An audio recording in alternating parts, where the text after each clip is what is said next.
구약성경 레위기 10장 10절을 제가 읽겠습니다. 너희는 거룩한 것과 속된 것을 구별하여야 하고 부정한 것과 정한 것을 구별하여야 한다. 제가 한 구절밖에 안 읽어드렸지만 레위기 전체와 성경 전체에서 이 부분에 대해서 중요한 말씀을 하고 계시기 때문에 제가 설교를 통해서 좀 많은 성경 구절들을 말씀드리도록 하겠습니다. 앞서 설교에서도 말씀드렸듯이 하나님이 이스라엘 백성들 중에 한 지파를 택하였고 또 그 택한 지파들 중에서 한 가족을 제사장으로 삼으셨어요. 자, 복습. 이스라엘의 12지파 중에 어떤 지파를 택하셨다고 했죠? 제사장으로 삼기 위해서 레위 지파, 레위의 자손들을 택하셨고요. 그 레위의 자손들 중에서 한 가족, 한 가문을 택하셨어요. 모세의 형이 누구죠? 아론입니다. 그래서 아론과 그의 아들들을 하나님이 따로 구별하셔서 제사장으로 삼으셨어요. 그리고 이들로 하여금 성전에서 하는 제사의 일을 그리고 성전의 일을 보게 하셨죠. 그래서 아론의 그 네 아들 중에서 나답과 아비후가 제사장이 되어서 이 성전의 일을 보다가 이제 하루는 제가 성전의 이 성소의 구조에 대해서 말씀을 드렸잖아요. 그 성소는 그 크기가 우리 예배당보다 조금 더 큽니다. 그리고 이 성소 안에 휘장으로 가려져 있어서 휘장 안쪽에는 언약궤가 있고 그 휘장 건너편 바로 앞에는 향을 피우는 향로가 있고 여러분이 보시기에 오른쪽에는 이스라엘 자손 12지파를 상징하는 빵이 이렇게 만들어 쌓여져 있고 그리고 왼쪽에는 이 등대 7가지에서 7개의 등잔이 놓여있는 등잔대가 놓여있죠. 그래서 이 향은 1년 내에 꺼지면 안 됩니다. 그래서 이 제사장들이 맡은 중요한 일은 이 향을 계속 타게 만들어야 되는 것이고요. 또 등잔에 그 불이 꺼지지 않도록 계속 등잔에 기름을 채우는 것이고 일주일마다 안식일마다 새로운 빵을 만들어서 이 진열상 위에 그것을 교체해서 늘 이것을 지속을 해야 됩니다. 그래서 이 아답과 나비오가 이제 이 향을 피우기 위해서 왔어요. 그런데 문제는 이들이 자기의 향을, 자기들의 향로가 있거든요. 개인적인 자기들의 향로에다가 불을 담아서 그것을 가지고 들어와서 향을 피웠어요. 그래서 그때 정확하게 언급은 안 돼 있지만 주님 앞에서 불이 나왔다는 얘기는 그 주님을 상징하고 있는 게 이 지성소 안에 나오는 게 있기 때문에 아마 이 지성소로부터 그 불이 나와서 이 두 나답과 아비후를 불살라서 바로 그 자리에서 죽게 하셨던 것 같아요. 이제 그게 레위기 10장에 기록되어 있는 내용입니다. 그래서 이들의 죽음에 대해서 성경은 그 이유를 다른 말은 하지 않고요. 아답과 나비후가 죄를 지었다, 부정했다, 간음을 했다, 도둑질을 했다 이런 어떤 그런 죄목을 나열하지 않고 그 이유를 한 가지를 말을 해요. 레위기 10장 1절에 보면 그 불은 주님께서 그들에게 명하신 것과 다른 금지된 불이다 라고 말을 했어요. 오직 이 이유 하나 때문에 나답과 아비후라는 제사장이 불타 죽었습니다. 성경은 그것만 말을 하죠. 이들이 불타 죽은 이유는 오직 한 가지예요. 하나님이 정하신 대로 안 했다는 것입니다. 하나님은 분명히 구별해 놓으셨어요. 이 성소를 구별하셨고 성소 안에 있는 이 향로는 오직 그거 한 가지. 그리고 오직 그곳에서만 불을 피우고 오직 그곳에서만 하나님 앞에 살라바치는 향을 피우게 되어져 있습니다. 다른 향로를 쓸 수 없어요. 오직 이 향로만 써야 됩니다. 다른 불을 쓸 수 없습니다. 오직 하나님이 정하신 그 불만 사용하여서 이곳에서 하나님 앞에 향을 살라 올려드려야 돼요. 이것을 어긴 것이죠. 이것은 어떻게 보면 별거 아닌 것 같은데 어떻게 그럴 수 있느냐, 심하다라고 말할 수 있을 것 같지만 근원적으로 따지면 이것은 단순히 다른 향로를 썼다, 다른 불을 썼다라는 간단한 문제가 아니라 하나님의 구별해 놓으신, 그리고 하나님이 지키라 명하신 하나님의 법을 어긴 것이 되는 것입니다. 그것은 더 거슬러 가면 하나님의 말씀을 거역했다는 것은 하나님을 거역한 것입니다. 하나님을 가볍게 여긴 죄가 되는 것입니다. 그래서 그것에 대해서 하나님이 벌을 하셨어요. 그러면서 하나님이 모세를 통해서 아론에게 뭐라고 말했냐면, 아론이 얼마나 마음이 아프겠어요. 사랑하는 아들들이 죽었으니까. 10장 3절을 보면 이렇게 말씀하셨어요. 주님께서 내게 가까이 있는 이들에게 나의 거룩함을 보이겠고 모든 백성에게 나의 위엄을 나타내리라 하신 말씀은 바로 이것을 두고 하신 말씀입니다. 라고 설명을 해주세요. 이 나답과 아비후를 벌하신 그 사건의 의도, 그들을 불러 태우신 하나님의 그 의도가 뭐냐면 하나님의 거룩함을 보이시겠다 그 말이에요. 하나님의 거룩함이 무엇인지를 그 백성들에게 보이고 하나님의 위엄을 나타내겠다라는 그 의도로 이들을 벌하셨다라는 것입니다. 이것은 하나님의 적극적인 의지가 나타난 것이죠. 그리고 나서 뒤로 내려가면 10절에 가서는 하나님께서 아론에게 그리고 이스라엘 백성에게 제가 좀 전에 읽어드렸던 이런 말씀을 하셨어요. 너희는 거룩한 것과 속된 것을 구별하여야 하고 부정한 것과 정한 것을 구별하여야 한다라고 말씀을 하셨어요. 두 가지가 나오죠. 거룩한 것과 속된 것, 부정한 것과 정한 것. 우리가 부정한 것과 정한 것은 대충 알 수 있습니다. 하나님 앞에서 그것이 정결한 것이 있고 부정한 것이 있다는 것이죠. 하나님 앞에서. 그런데 이 거룩한 것과 속된 것은 잘 이렇게 뚜렷하게 뭐가 생각이 안 나요. 그래서 이것을 알기 쉽게 말하면 이스라엘 백성들을 이집트 땅에서 하나님이 그들을 이끌어내셔서 지금 이제 광야로 데리고 가시는 길이거든요. 그래서 이들이 광야 40년 생활하는 동안에는 천막을 치고 생활을 했습니다. 장막을 치고 생활했죠. 이동을 해야 되기 때문에.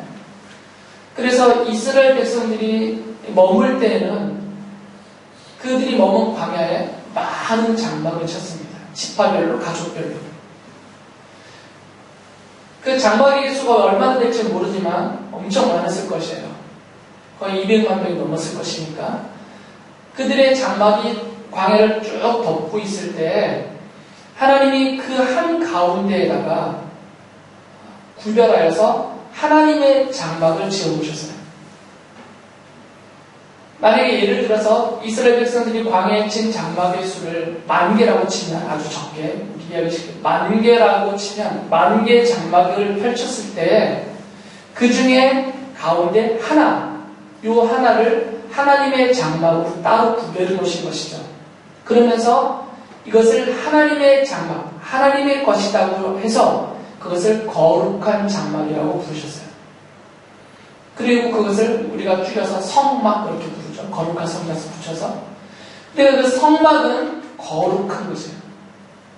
그리고 이 성막을 제외한, 만약에 그것이 10,000개라고 하면 나머지 9,999개는 속된 것이다라고 말씀하셨어요. 그래서 속된 것과 거룩한 것의 차이는 뭐냐면, 속된 것은 남겨진 것들을 말하는 거죠. 전체에서 하나님이 따로 구별하여 하나님의 것으로 떼어놓은 것은 거룩한 것이고, 그 따로 떼어놓고 남아있는 것들은 속된 것이에요. 여기에는 선악의 구별이 없습니다. 좋다 나쁘다의 구별이 없어요. 그런 개념은 없습니다.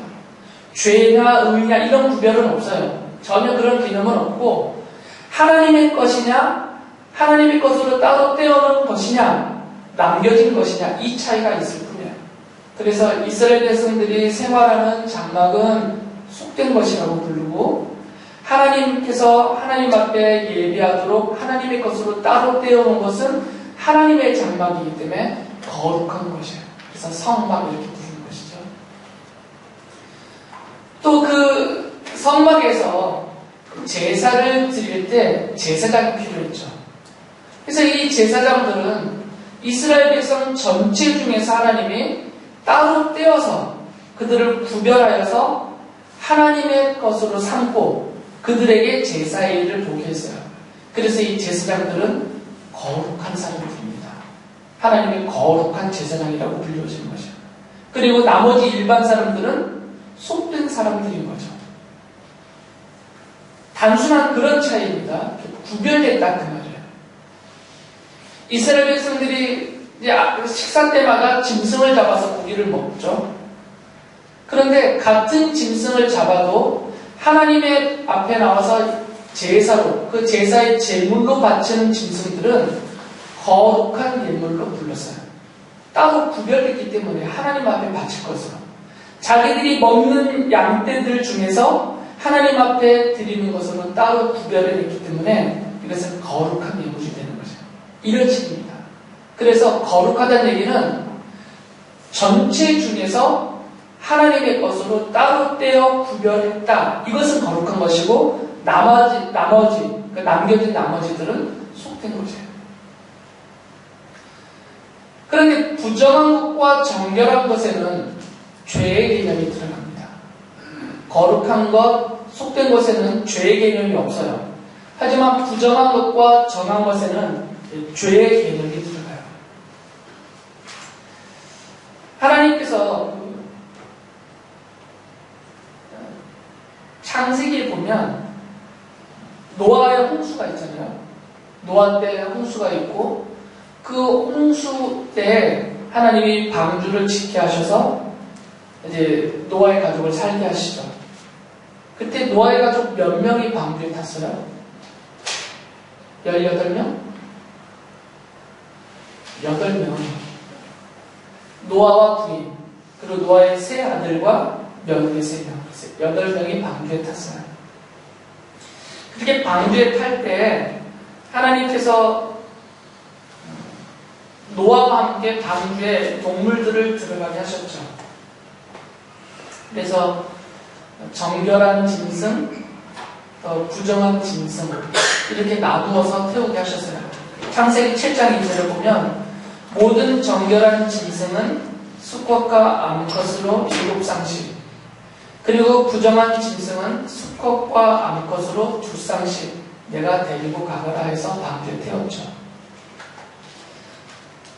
하나님이 처음 모든 동물을 만들어 놓으시고 만드실 때부터 이미 어떤 것은 정결한 짐승으로 부르려고 정해 놓으셨고 또 어떤 것들은 부정한 짐승으로 부르려고 정해 놓으신 거예요. 아예 처음부터 나눠 놓으셨어요. 처음에는 다 정결한 짐승이었다가 그 중에 어떤 것들이 못된 짓을 해서 부정한 짐승이 된 게 아니라 하나님이 처음 만드실 때부터 너희들은 정결한 짐승이라고 내가 부르고 너희들은 내가 부정한 짐승으로 부른다라고 처음부터 나눠놓으신 거죠. 예를 들면 하나님이 처음부터 소는 정결한 짐승으로 여겼어요. 처음부터. 그러나 처음부터 돼지는 부정한 것이다라고 하나님이 불렀던 거죠. 그래서 소와 돼지를 갈라놓으셨어요. 처음부터 그 몸에 비늘이 있는 생선들은 그건 정결한 생선들이에요. 처음부터 몸에 비늘이 없는 생선들은 처음부터 이거는 부정한 생선들이에요. 아예 이렇게 처음부터 창조 때부터 나눠놓으셨단 말이죠. 그런데 이때에는 아직 죄의 문제가 개입이 되지 않았어요. 정결하다 부정하다 나눠놓으셨지만 노아 시대 때 어디에도 그 정결함과 부정함으로 나눠진 짐승들을 놓고 죄의 문제와 죄의 개념이 전혀 개입되어 있지 않습니다. 그러는 것이 이제 모세를 통해서 주어진 이 법에는, 율법에서는 죄의 문제가 개입이 되게 됐어요. 모세 율법에서 이 부정한 것, 정결한 것이 전혀 새롭게 구별된 것은 아닙니다.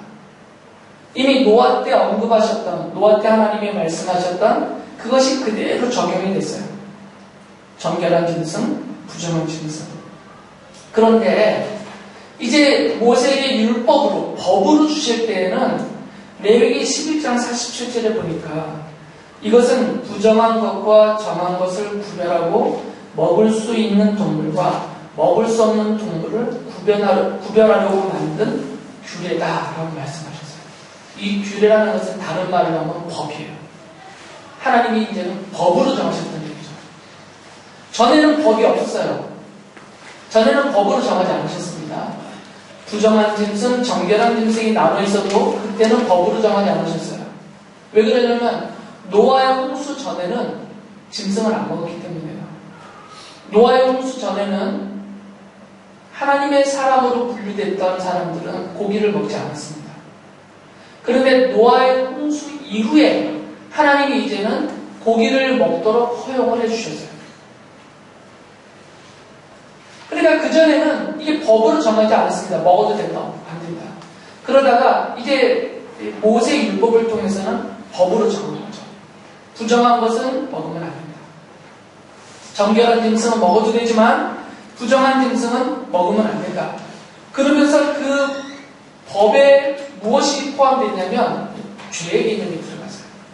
레위기 5장 2절에 보면 누구든지 부정한 모든 것, 곧 부정한 들짐승의 죽음이나 부정한 집짐승의 죽음이나 부정한 길짐승의 죽음에 몸이 닿았을 경우에는 모르고 닿았다더라도 그는 부정을 탄 사람이므로 깨닫는 대로 그 죄를 속하여야 한다라고 말씀하셨어요. 이제는 먹는 건 둘째치고 부정한 짐승들의 시체와 몸이 닿기만 해도 부정해지는데 그것이 죄가 되어서 그 죄를 용서받아야만 한다라고 명하셨어요. 레위기 11장 8절에서는 너희는 이런 짐승은 부정한 짐승이야. 이런 짐승의 고기는 먹지 말고 그것들의 죽음도 만지지 말아라. 이것들은 너에게는 부정한 것이다 라고 말씀하셨어요. 그러니까 먹지도 말고 아예 만지지도 말라고 했어요. 그것을 먹거나 그것을 만지면 그것이 죄가 되어서 그 죄가 너희들을 부정하게 만들 것이고 그러면 죄로 인하여 부정해진 너희들은 이 죄와 부정을 씻기 위해서 그리고 다시 정결해지기 위해서 속죄의 희생지사를 치러야 된다라고 정해놓으셨어요. 법으로 아예. 그러니까 하나님이 이렇게 법으로 정하신 다음부터는 이제 정한 것과 부정한 것의 구분에 그것을 대하는 사람들의 자세와 태도에 따라서 죄의 문제가 생겨난 것이죠. 이것은 단순히 먹거리에만 해당되는 것이 아닙니다. 레위기 전체에 보면 레위기 15장에 보면 여자들이 그 매달하는 월경도 부정하다라고 말했어요. 그리고 악성 피부병도 부정한 것이고 출산하여 하혈하는 것도 부정한 것이고 곰팡이들 있잖아요. 이런 집에 쓰는 악성 곰팡이들도 부정한 것들이고 이런 등등등 이거 외에도 많은 부정한 것을 하나님이 따로 법으로 정해놓으셨어요. 그래서 그런 부정한 상태는 사람을 더럽게 하고 그것을 만지거나 먹거나 범하게 되면 그 사람이 부정해지는 바로 죄인이 된다라고 법으로 정하신 거죠. 그래서 이때부터는 이제 이거는 명령이기 때문에 법은 명령으로 주신 것이니까 지켜라가 들어온 것이죠. 그래서 이스라엘 백성들에게는 이제부터 이 부정한 것을 먹거나 범하거나 접촉하게 되면 그것이 죄가 되는, 그래서 죄인이 되는 하나님의 금지 명령이 그들에게 주어졌던 것입니다.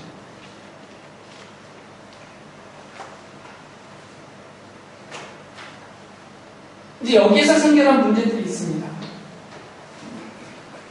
이스라엘 백성이 누구냐? 하나님은 그들을 내 백성이라고 부르셨죠. 그리고 그들을 거룩한 백성이라고 부르셨어요.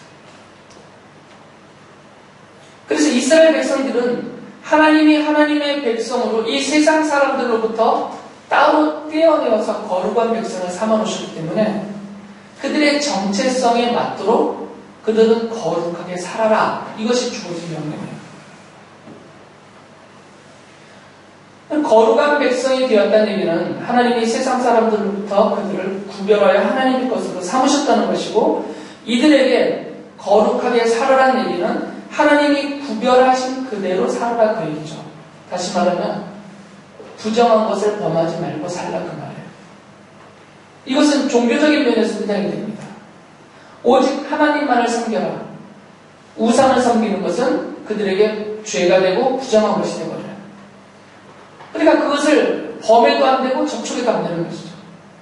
종교적인 면에서, 도덕적인 면에서, 실제 그들의 생활과 윤리와 삶의 모든 면에서 하나님의 법이 적용된 것이죠. 그래서 이 하나님의 법대로 순종하고 하나님의 법을 따라 사는 그들의 모습이 하나님 앞에서, 그리고 그들 자신에게서, 그리고 세상을 향하여서 이들이 하나님이 거룩하게 구별해 놓으신 하나님의 거룩한 백성이고, 하나님이 그들을 구별하셨고 하나님은 그들의 하나님이 되신다라는 그 증거가 됐던 거죠. 이 법을 지키는 것이. 우리와는 상관없는 얘기 같지만 이것은 다 우리와 관계된 얘기입니다. 왜 그러냐면 이 하나님의 이 거룩하게 구별하심이라는 것은 왜 나타나게 되었냐면 아브라함 때문이에요. 아브라함 전에는 노아의 홍수 이후에 다시 인류가 퍼지기 시작했는데 아브라함 이전에는 이런 구별이 없었어요. 하나님의 이 구별하심이 없었단 말이죠. 그래서 아브라함 바로 앞에 보면 바벨탑을 쌓은 인류가 나타나죠. 그때 모든 인류는 거의 전부가 극소수의 몇 사람을 제외한 거의 대부분의 인류가 다 하나님을 섬기지 않고 하나님을 거역하고 사람들끼리 힘을 모아서 인간 중심의 세상을 이루어가면서 그렇게 살아갔던 사람들이에요. 심지어 아브라함도 그들 중에 한 명이었던 거죠. 아브라함이 유프라테스강 건너편에 메소포타미아강 유프라테스 그 바벨론의 그 삼각주에 거기 살 때 그들은 그 지역에 살고 있던 사람들과 똑같았다라고 성경이 말해요. 아브라함이 부르심을 받기 전에 그들의 조상이 거기서 우상을 숭배하고 우상을 만들고 살았으니까 아브라함도 똑같았단 말이죠. 그 중에서 하나님이 아브라함을 쏙 뽑아내셨어요. 그때 구별이 생긴 거죠. 하나님이 아브라함을 그 똑같은 사람들 중에 아브라함이 특출나서가 아니라 제가 늘 강조하듯이 그들 중에 아브라함이 거룩한 자였고 구별된 자였고 하나님을 믿고 섬기는 자였기 때문에 아브라함을 거기서 쏙 뽑아낸 것이 아니라 그냥 똑같았어요. 똑같은 그 무리들 중에서 하나님이 아브라함을 선택하셔서 아브라함을 이렇게 구별해 내셨단 말이죠. 이때부터 하나님의 구별하심이 나타나신 거예요. 그리고 그를 구별해 내셔서 하나님이 아브라함과 언약을 맺으셨습니다. 내가 너로 너의 자손으로 큰 민족을 이루어서 너의 자손들을 통하여서 하나님의 공의와 하나님의 공평으로 다스리는 그런 나라를 이루겠다라는 언약이 맺어졌습니다. 그러니까 이 구별이라는 것은 거룩한 것과 속된 것이라는 이런 구별됨이라는 것은 아브라함 때문에 나타난 것이에요. 아브라함 때문에 나타났던 얘기는 그전에 하나님이 아무 생각이 없는데 아브라함을 택하려다 보니까 만들었다 이 말이 아니라 원래 하나님의 그 구별하심의 계획과 의도가 이제 아브라함 때 펼쳐졌다 그 말이죠. 우리에게. 그래서 하나님이 아브라함을 구별하셨어요. 세상 사람들로부터. 세상 모든 사람들 중에서 아브라함을 구별해내셨어요. 아브라함을 선택하고 구별하셔서 이제 아브라함과 언약을 맺으셨죠. 그러면서 출애굽기 8장 23절을 보면 그 아브라함의 후손인 이스라엘 백성들을 향해서 뭐라고 말했냐면 내가 나의 백성과 너의 백성을 구별할 것이니 라고 바로에게 모세를 통해서 말씀하시거든요. 그러니까 하나님은 이미 이제 아브라함과 맺은 언약 때문에 그의 후손인 이스라엘 자손들을 하나님의 백성으로 세상 백성들부터 구별하셨다는 얘기예요. 그러니까 이스라엘 사람들이 이렇게 구별된 하나님의 백성이 된 그는 근본적인 근거는 아브라함과 맺은 언약이 있는 것이죠. 안식일도 윤자가 일주일이 며칠이니? 일주일이 7일인데 이 7일 중에서 마지막 7번째 날은 하나님이 따로 구별하셨어요. 그리고 그 날을 뭐라고 불렀어요? 안식일이라고 불렀는데 그 앞에다 뭐라고 붙였냐면 나의 안식일이라고 하나님이 말씀하셨어요. 하나님의 안식일이에요. 그러니까 이 7번째 날은 하나님이 구별하셔서 따로 거룩하게 구별하신 하나님의 날이에요. 그런데 이 안식일의 의미가 어디에 있었냐면 출애굽기 31장 13절에서 하나님이 이렇게 밝히셨어요. 너는 이스라엘 자손에게 일러라. 너희는 안식일을 지켜라. 이것이 너희 대대로 나와 너희 사이에 세워진 표징이 되어 너희를 거룩하게 구별하니가 나 주임을 알게 할 것이다 라고 말씀하셨어요. 그러니까 이 안식일을 이건 이스라엘 사람들만 지키는 겁니다. 세상 사람들은 안 지켜요. 이 안식일은 하나님과 이스라엘 백성들 사이에 언약이 맺어져 있고 이 언약을 맺은 언약의 백성이라는 증표다라는 것이죠. 이렇게 섞여 있으면 누가 하나님의 백성인지 몰라요. 그런데 6일 동안은 누가 하나님의 백성인지 잘 구분이 안 됐었어요. 그런데 7일째가 되니까 하나님의 백성들이 명확하게 구분이 된 거죠. 하나님의 백성이 아닌 속된 사람들은 일반적인 세상 사람이라고 우리가 부르죠. 세상 사람들은 여전히 나머지 6일과 그다지 다를 바 없는 생활을 똑같이 해요. 일하고 먹고 놀고 공부하고 그냥 자기가 평소 하는 생활을 거의 큰 차이 없이 7일째 되는 날도 하고 있어요. 하지만 하나님의 백성들은 7일째 되니까 이들이 갑자기 태도가 바뀌는 거죠. 뚜렷하게 보여지도록 갑자기 하던 일을 다 멈췄어요. 놀러 가지도 않고 세상의 오락도 즐기지 않고 먹는 것도 조심하고 그리고 다 모여서 하나님 앞에 예배하고 하나님의 말씀을 가정에서 배우고 가르치고 이런 일만 하고 있어요. 눈에 보이도록 딱 구분되어버린 거죠. 안식일. 그래서 안식일은 표징이에요. 증표예요. 누가 하나님의 백성이냐를 외부적으로 보여주는 표시다 그 말이에요.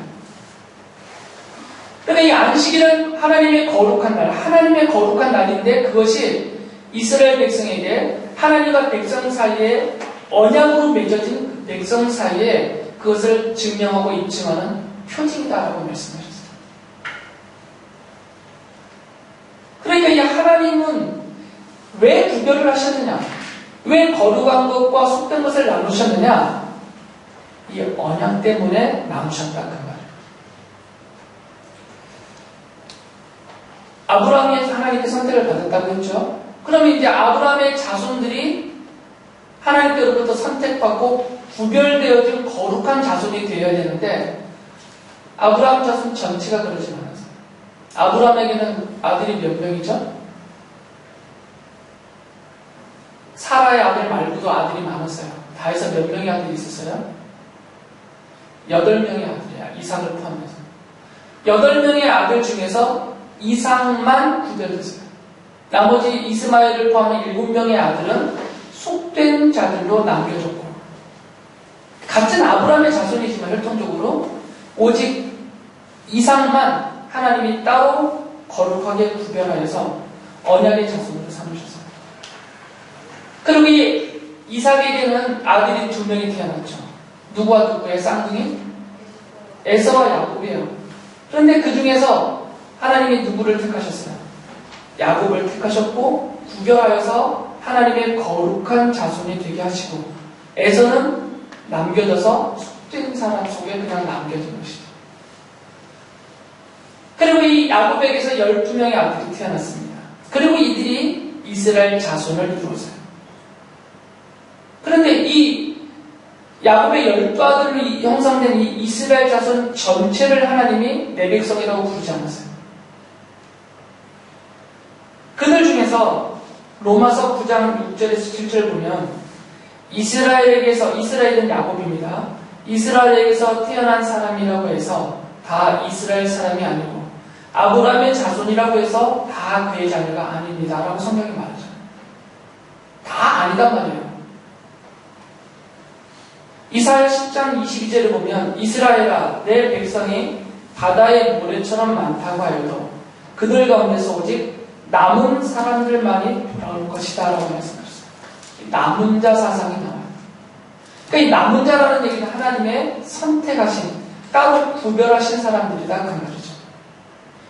아무리 아브라함의 자손 중에서 쭉 번창을 해서 이스라엘 자손이 수백만 명, 수천만 명을 이루었다 하더라도 그들이 다 하나님의 거룩한 백성이라고 불려지는 것이 아니고 하나님의 거룩한 자손이라고 불려지는 것이 아니고 그 중에서 하나님이 선택하여서 따로 구별해 놓으신 아브라함에게서 이삭만, 이삭에게서 야곱만, 야곱의 자손들 중에서 또 누구 일부분만 하나님이 따로 구별하여서 거룩하게 구별하여 놓은 그들만 참 하나님의 백성이고 거룩한 무지다라고 부르렸던 거죠. 거룩한 것과 속된 것의 구분은 그래서 언약 때문에 생겨난 것입니다. 이 언약의 백성들 앞에 이제 하나님이 법으로 주신 것이 부정한 것과 정한 것을 나누어 주시면서 이것을 대하는 그들의 태도로 그들이 거룩한 백성이다. 하나님이 거룩하게 따로 구별해 놨다는 것을 증명하라는 거죠. 드러내 보이라는 것이죠. 안식일을 지킴으로 그들이 하나님의 거룩한 백성인 것을 드러내고 부정한 것을 먹거나 범하거나 행하지 않음으로 인해서 우리가 하나님의 거룩한 백성으로 구별됐다는 것을 증명하고 보이는 거죠. 용도가 거기에 있었던 것입니다. 그런데 이제 문제가 생겼어요. 그 문제는 뭐냐면 하나님이 이렇게 거룩한 백성으로 따로 떼어놓았다 하더라도 과연 이들이 하나님이 부정한 것에 대한 금지하신 그 명령을 다 지킬 수 있었냐가 문제인 거죠. 성경은 무엇이라고 말하냐면 아무도 지킬 수 없었다라고 말을 해요. 그것에 대해서 로마서 3장 23절이 구약 성경을 인용하면서 이렇게 말합니다. 모든 사람이 죄를 범하였습니다. 그래서 사람은 하나님의 영광에 못 미치는 처지에 놓여 있습니다. 라고 말합니다. 모든 사람이 죄를 범했습니다.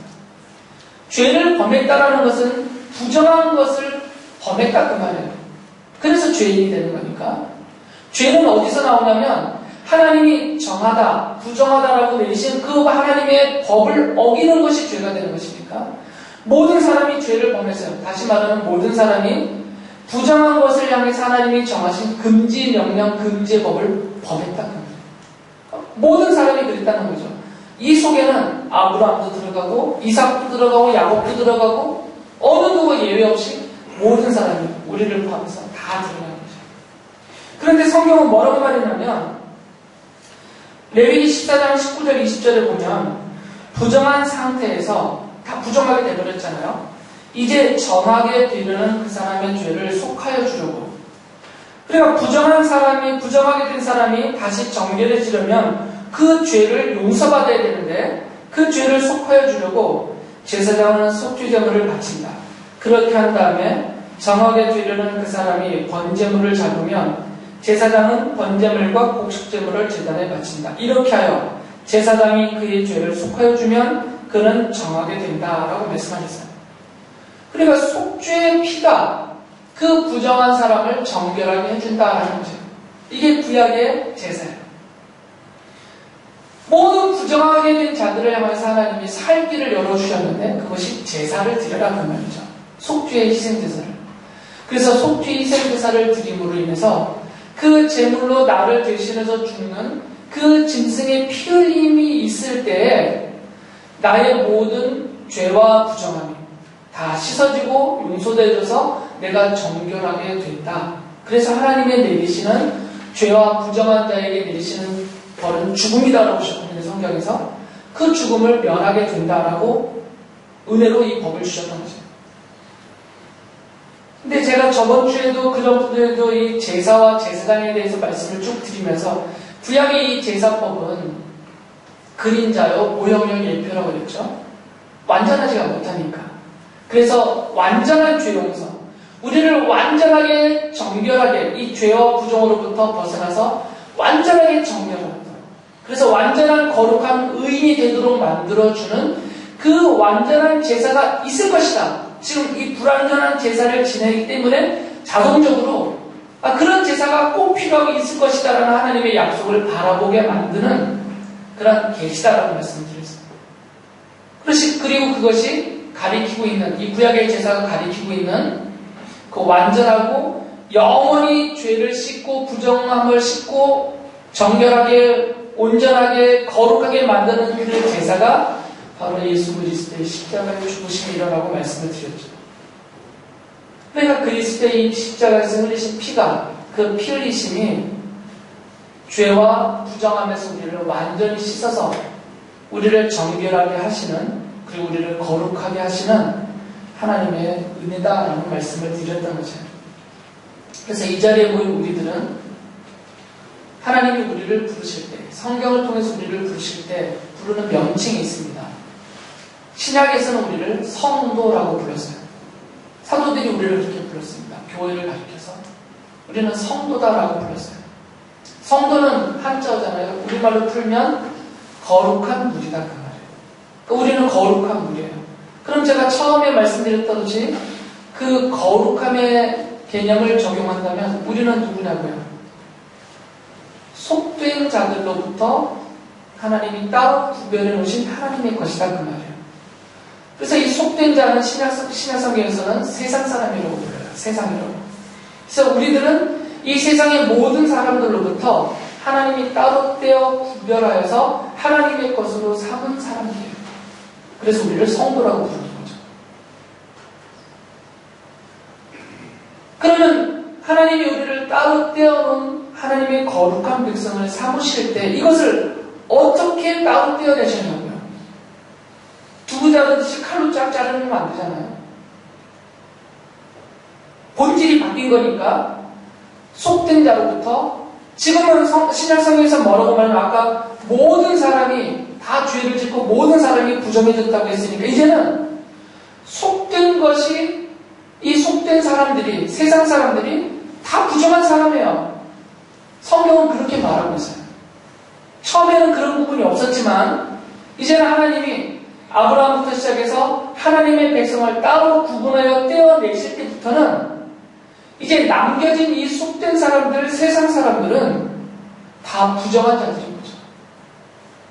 우리들도 원래는 그 부정한 자들이었어요. 다 죄인이었으니까. 하나님의 법을 어겼으니까. 원래는 하나님의 법을 어기고 다 죄인으로서 부정한 자들, 똑같은 부정한 자들이었는데 하나님이 거기서 우리를 따로 떼어내서 우리를 거룩한 사람들, 성도라 부르시고 하나님의 자녀여 내 백성이라고 삼아주셨단 말이죠. 그러면 이 따로 구별하시는 것은 어떤 방법에 의해서 가능한 거예요? 그냥 너희들 이리 와 해서 이쪽으로 몰아놨다고 해서 우리가 거룩한 우리가 될 수는 없는 거죠. 똑같은 것이니까 본질을 바꿔야 되잖아요. 따로 떼실 때 그 따로 떼내시는 방법이 뭐냐면 그것이 바로 그리스도의 보혈을 믿는 믿음이라는 거죠. 누구를 불러내셨느냐? 불러낼 자들에게 성경을 받더니 하나님이 믿음을 그들 안에 주셨다라고 하고 있어요. 하나님이 믿음을 주셔서 그 믿음을 받은 사람들이 전에는 몰랐었는데 믿음을 받고 나니까 깨달았어요. 아, 내가 부정한 자구나. 내가 하나님의 법을 어긴 부정한 자로 나는 죄인이고 하나님의 영원한 심판과 멸망의 자리에 떨어질 지옥 형벌에 빠질 자구나라는 것을 깨닫게 되죠. 그것을 깨닫고 나니까 내 살 길이 무엇인지를 보게 된 거죠. 바로 예수 그리스도께서 나를 대신하여 그 하나님의 진노를, 그 형벌을 받고 십자가에서 죽으시고 그리스도가 십자가에서 쏟으신 그 보혈이 나의 죄를 씻으시고 나의 부정을 씻으시고 나를 정결한 자가 되게 하셔서 하나님의 자녀가 되게 했구나. 이것을 믿게 만드셨다는 거죠. 그리고 그 믿음이 있는 그들이 바로 하나님이 구별해낸 자들이 되게 한 것입니다. 그래서 지금은 세상 사람들과 똑같이 살고 있어요. 첩보는 몰라요. 어떻게 첩보가 알겠어요? 똑같은데. 하지만 하나님은 아시는 거죠. 왜 그러냐면 그 속에 믿음이 있느냐 없느냐.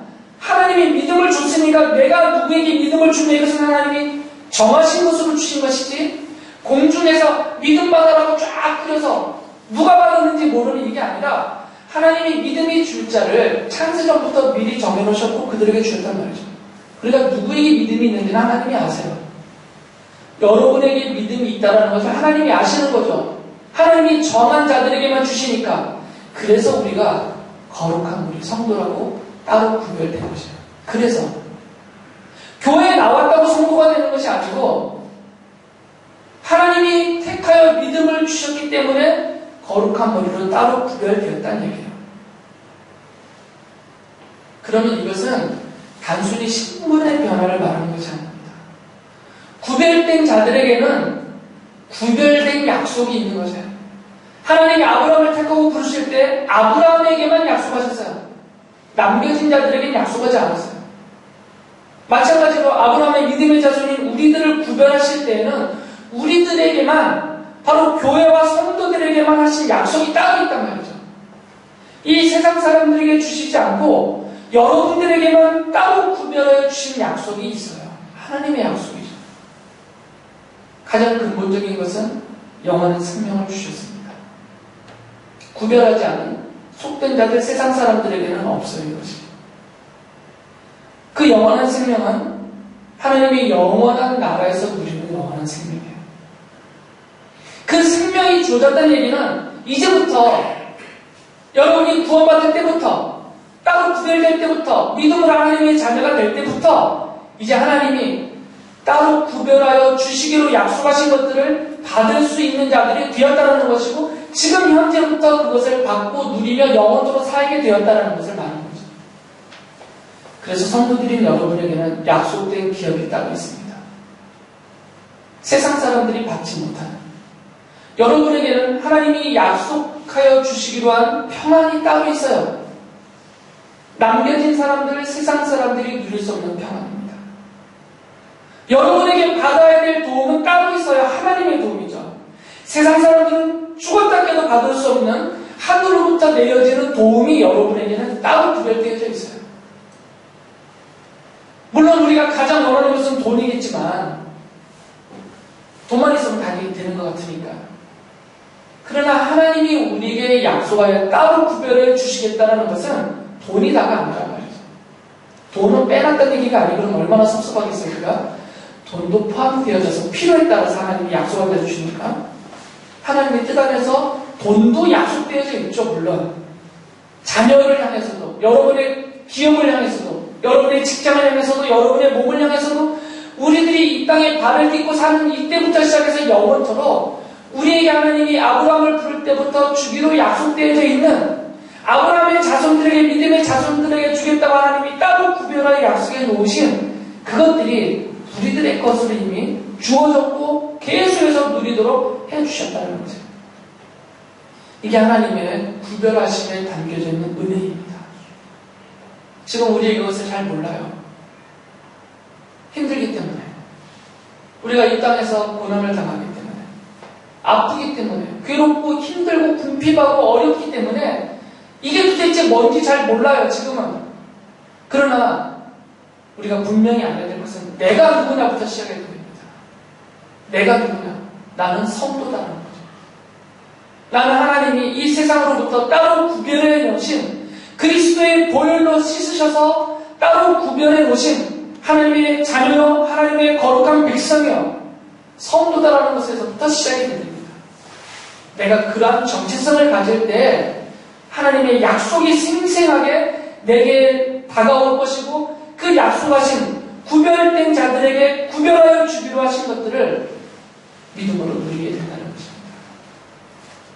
여러분이 어떤 처지에 있든지 그것을 인하여 낙심되는 일이 생긴다더라도 절대 포기하지 마시고 주저앉지 마시고 내가 하나님이 따로 구별하신 거룩한 백성이다라는 여기서부터 이것을 굳게 붙들고 그리스도의 보혈로 사신 값진 하나님의 자녀라는 고귀한 신분을 얻은 자로부터 시작하여서 하나님이 나에게 분명히 약속하신 것들을 주고 계시고 있고 앞으로도 계속 누리게 하실 것이라는 그 믿음으로 살아가는 여러분 되시기 바랍니다.